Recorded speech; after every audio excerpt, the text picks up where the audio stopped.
You actually think you deserve this? The words, dripping with a cloying sweetness that always preceded a condescending pronouncement, hung heavy in the air.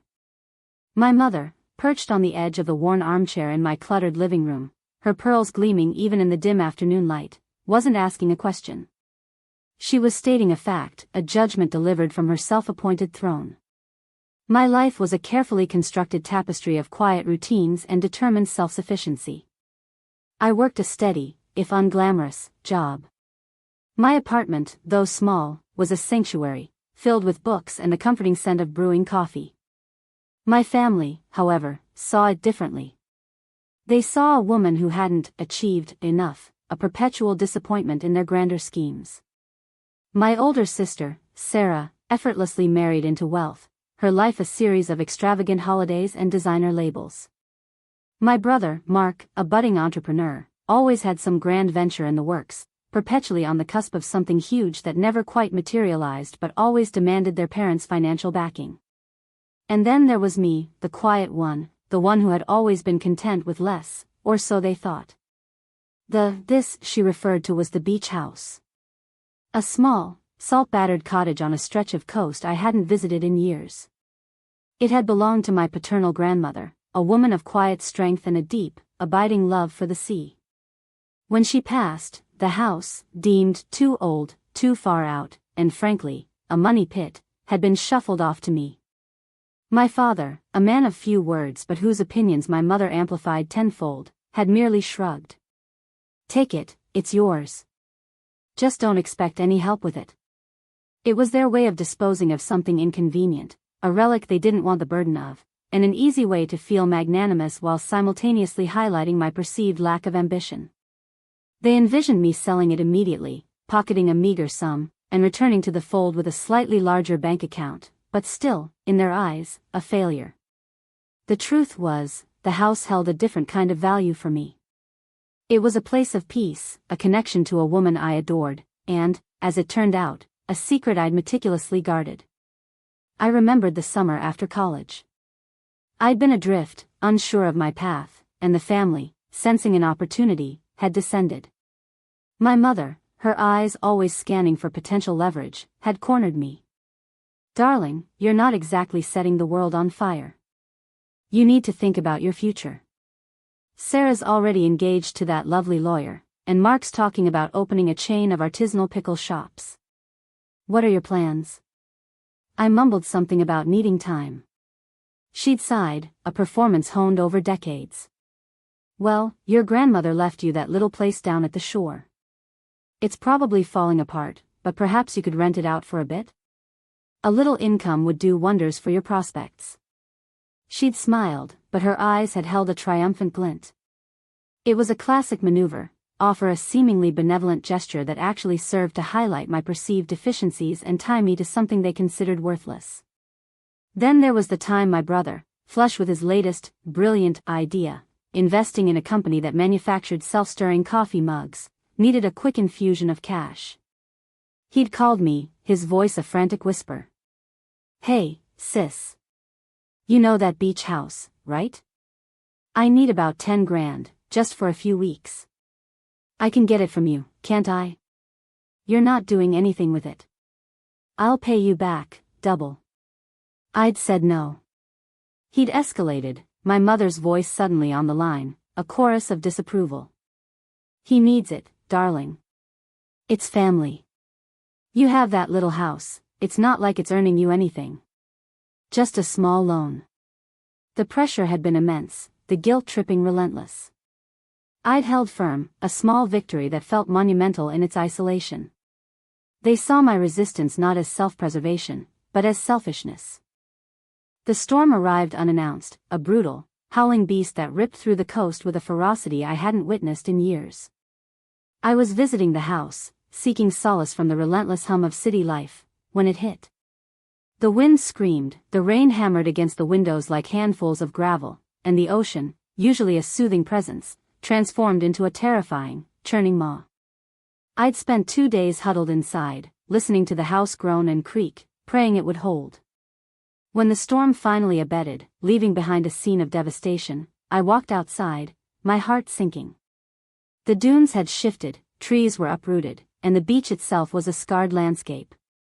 My family, naturally, chose this moment for their grand pronouncements. Sarah, having flown in for a crisis management meeting, as she called it, surveyed the damage with a disdainful sniff. Honestly, what were you thinking, being out here alone during a hurricane? It's a miracle you weren't swept away. This whole place is probably a write-off. You'll have to sell it for scrap, I suppose. My mother, standing beside her, chimed in, her voice laced with that familiar, saccharine concern. We were so worried, darling. But look at it. It's just a mess. You'll never get anything for it now. We were thinking, since you're clearly in over your head, perhaps we could help you out. We could have it demolished, clear the land. Then, maybe, you could finally move on and do something productive with your life. The offer, cloaked in solicitude, was a velvet-gloved fist. Demolish it? Erase the last tangible connection to my grandmother? They saw a ruin, I saw an opportunity. They saw a worthless piece of property, I saw my life's work, a testament to my quiet resilience. The smugness on their faces, the certainty that they were finally rescuing me from my own poor choices, was almost comical. Almost.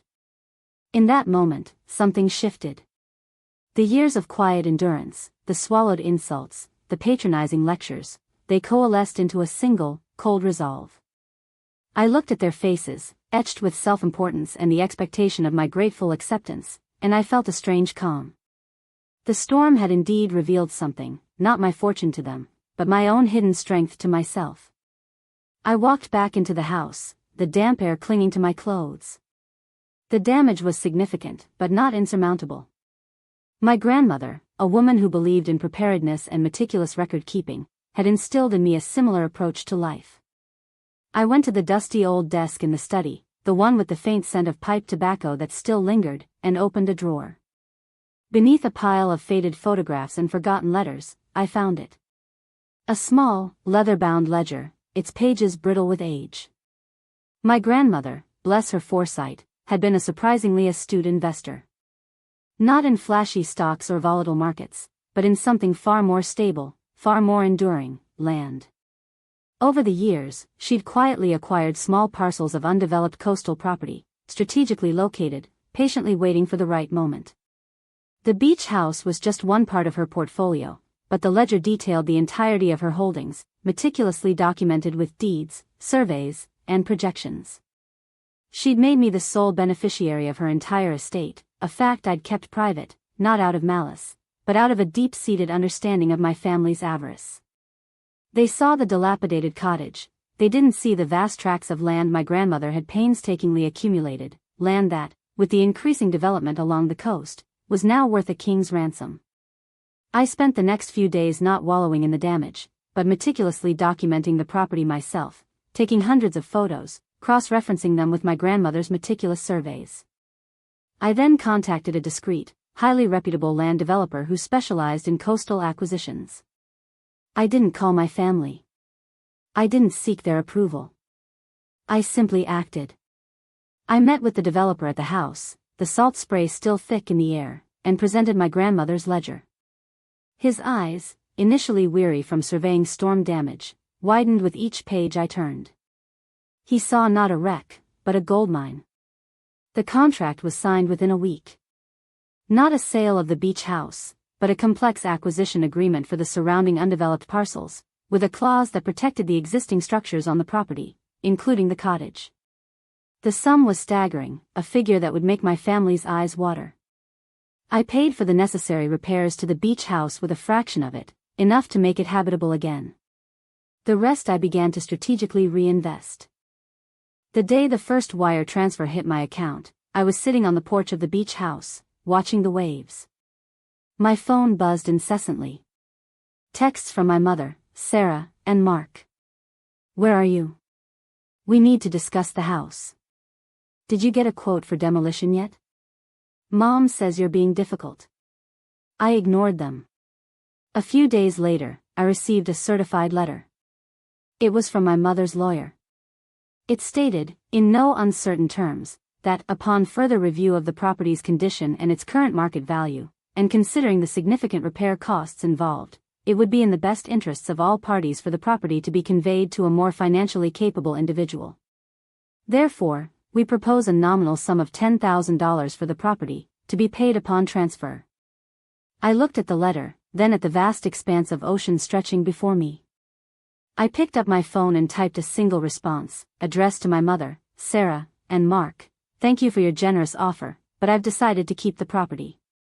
It holds significant sentimental value. I hit send. The ensuing silence was deafening, broken only by the rhythmic crashing of the waves. Then came the store.